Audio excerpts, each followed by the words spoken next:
We're doing another review that's probably crept under your radar called Queen of Katwe. Welcome to the Ruby Tuesday, and we're doing another review. As I said, we're doing Queen of Katwe. Queen of Katwe is a Disney film that they took a big chance on. It's directed by quite an unknown director named Mira Nar. I have to keep glancing down because some of these are African names and really hard to pronounce. Mira Nar is actually an Indian director. She does Bollywood films and is kind of not really heard of in Hollywood, but she has been nominated for a ridiculous amount of awards, so she's really talented. But this is a film that I didn't know anything about. I actually didn't want to see it because it is about Africa, and African films tend to be quite heavy, and the theme of the film is chess. So you put those two together, and it wasn't really a film that I was raring to go. Young girl, come inside. Now that I've seen it, however, I wish I had. So anyway, this is about a family, Ugandan family in Uganda. It's about one particular girl named Madina Nalwanga.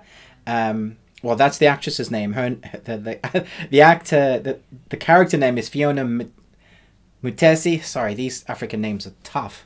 And I am South African, so I should be able to say them, but they're still tough. So Fiona sells maize and corn, or maize or corn, or whatever you want to call it, with her brother on the streets to survive. Her mother sends them out every day on the streets. Her brother does these really cool little dances, and he manages to get off to get his maize and corn sold pretty quickly.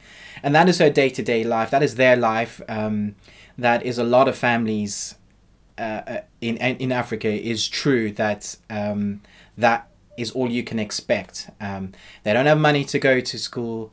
They don't have money to do anything other than just survive. So that is, they kind of set that up. How the film starts, though, is very similar to what we saw when I was in South Africa. It starts out like it's a soap. So imagine EastEnders, or one of the soaps that you see, like Days of Our Lives, but African. That's how the film felt, and I was a little worried that this is the tone of the tone of the whole film was going to be like that. It was going to be like this African low-budget film, and there were a few moments where I thought, oh, what have Disney done? But there is this actor named David Oyelowo who plays the coach. His character is Robert Katende, and he's actually a very well-known actor. He's been around for a long time. Since 1998, he's been doing TV. He's a British spy in Spooks. He does voices for the current Star Wars Rebels. And it was just really evident that when he stepped on screen, it was great. Dog was hungry.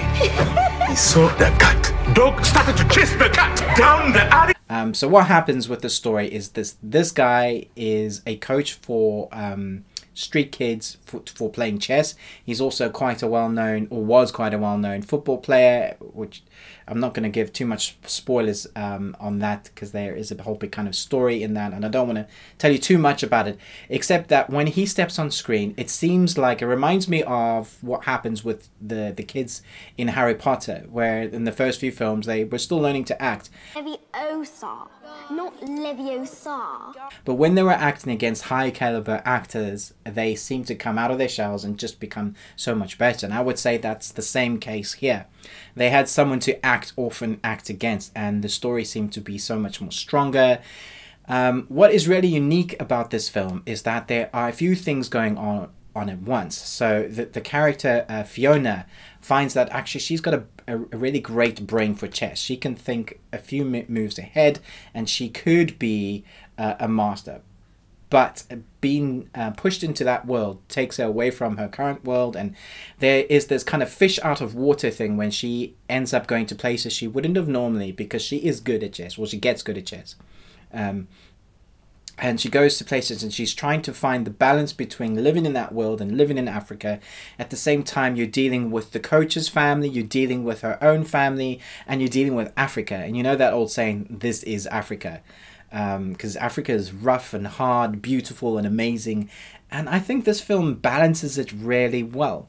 It feels like there's a few stories that are intertwined. There's the story with his sister that's heart-wrenching, the story with her mom that just wants to give her kids things, all the things that she's not been able to have, but Africa has worn her down. She's a hard, tough mom.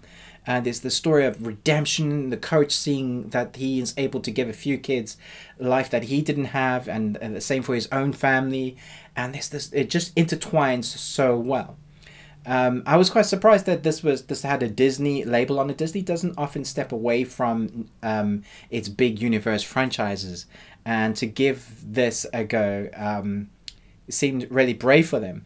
And here is another thing that just kind of solidifies the fact that this is a good story. It's based on a true story. And I know some people go, oh, it's based on a true story. They say that about everything these days.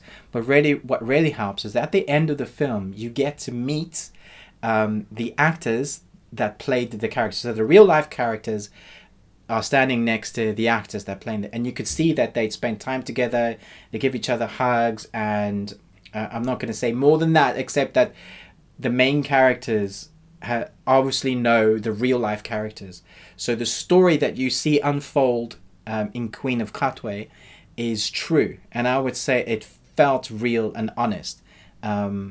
So this film I will give a Gorsome for great and awesome. Great! That's just awesome. Awesome! It's definitely one that snuck under the radar for a lot of people. You can go and get it at Amazon for $8.99. You can download it or buy it. I'll put a link in the description. I'll learn to speak again.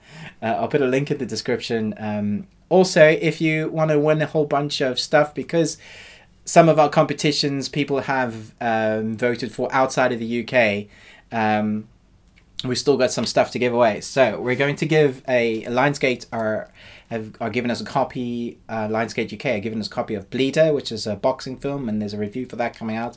But if you like your boxing films and you like your PS4 games and Origin Wars and Ready Player One, so we're doing a bundle giveaway. So all you have to do is join us. So subscribe to the Ruby Tuesday, like and comment, because we'd love to have chats with you about the films, and tell us, what have you seen it? Are you gonna see it?